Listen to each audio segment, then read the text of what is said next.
tema de hoje ele é um pouquinho peculiar. É um tema um pouquinho difícil de se falar porque existem opiniões diversas sobre o assunto. E claro, quero dar a minha opinião sobre isso. Como ser cristão e ao mesmo tempo lidar com o dinheiro? O tema é sobre cristão e riqueza, prosperidade financeira.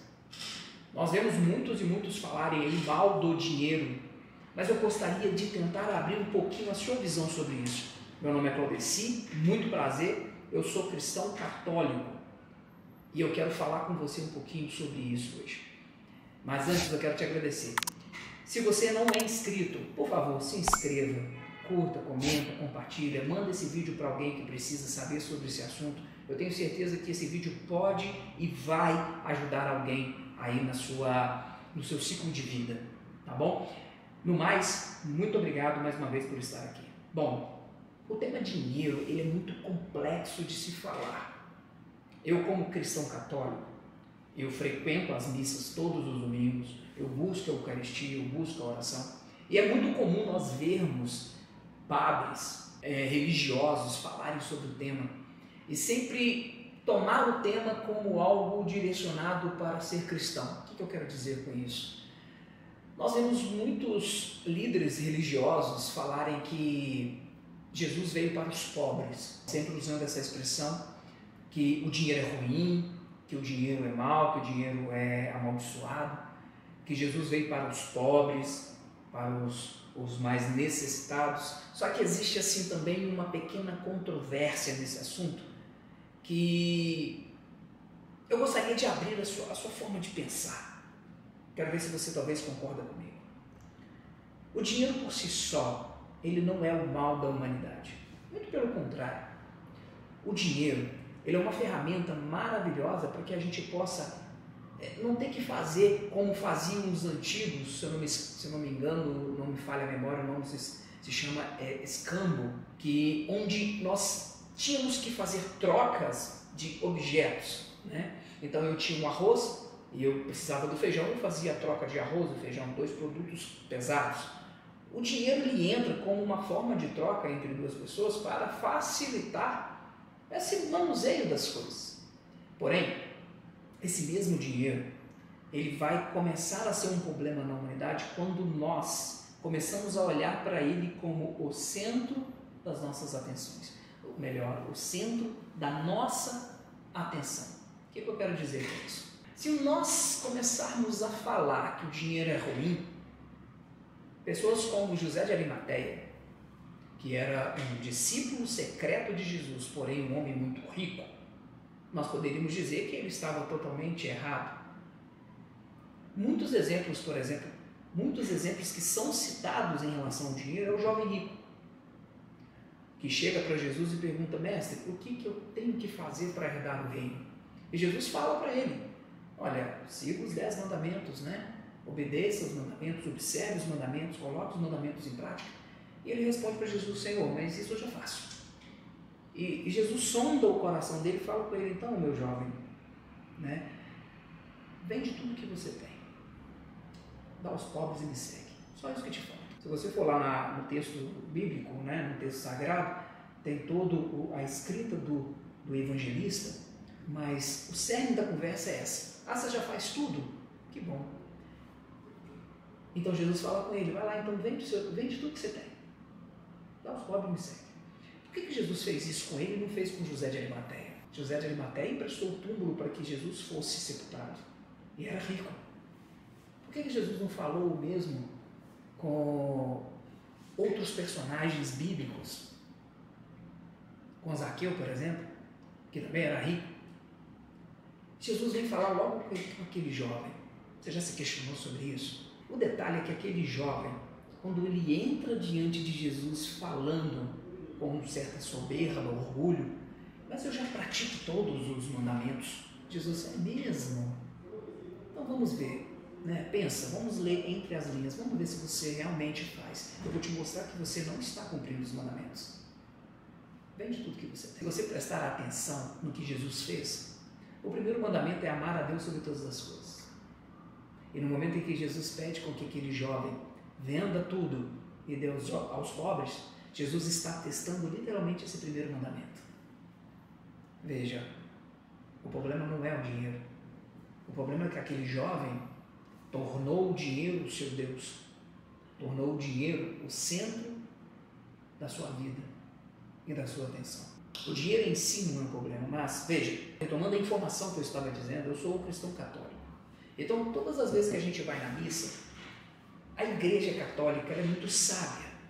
Eu vou fazer uma comparação aqui para você entender melhor. Bem sabem os meus seguidores aqui que eu sou pai de 3 crianças, né, em idades diferentes, mas uma coisa é comum entre elas. Se eu pegar uma faca muito bem afiada e entregá-la para algum dos meus filhos, em especial, por exemplo, para a Liz, que já sabe andar, correr, brincar, mas ainda não tem muita discernimento do perigo, se eu colocar uma faca na mão da Liz, o que pode acontecer? Obviamente a Liz pode se machucar, se mutilar, machucar alguém, machucar os irmãozinhos, não é mesmo? Mas eu te pergunto, a faca por si só é ruim? Eu acredito que a sua resposta seria, não, mas a faca na mão de uma criança é. Entendeu o que a Igreja Católica nos propõe? A Igreja Católica, ela entende a nossa fraqueza humana. Então, todas as vezes que ela vai sempre tratar o tema sobre o dinheiro, ela tem um autocuidado com os seus filhos para dizer o seguinte, olha, cuidado com o dinheiro. Por quê? Porque o dinheiro, quando não é tratado como servo, ele se torna senhor das nossas vidas. As pessoas matam por dinheiro. As pessoas se vendem por dinheiro. Mas enriquecer não é ruim. Até porque, veja, se eu conseguir enriquecer, no meu caso é um exemplo, sou filho de pedreiro, nasci pobre, mas hoje eu consigo empregar pelo menos 5, 6, 7 pessoas em média, considerando contratados. São 7 pessoas que, graças à minha prosperidade de vida, estão alcançando o salário. E um deles até comentou comigo essa semana que se fosse possível, porque a gente sabe que a vida ela dá voltas, né? Mas se fosse possível e a empresa durasse tanto tempo quanto, ele gostaria de aposentar na empresa. Isso é prova de que a minha prosperidade está fazendo bem para uma outra pessoa, e isso também é ser cristão. A minha prosperidade, quando eu uso ela para o bem do próximo, eu não estou em pecado. O meu dinheiro, quando eu não vou nem dizer a palavra compartilho, repartir. Aí você vai pensar, mas Deus pede para a gente compartilhar, Deus pede para a gente repartir. Não, Deus não pede para a gente repartir. Deus pede para a gente compartilhar o que se tem. Existe uma diferença aí na palavra. Jesus ele não repartiu o pão, ele multiplicou o pão primeiro. Primeiro ele prosperou o pão. Parece nossa, você está falando como teologia da libertação. Não estou falando teologia da libertação. Só estou te ensinando o quê? Você é livre para prosperar.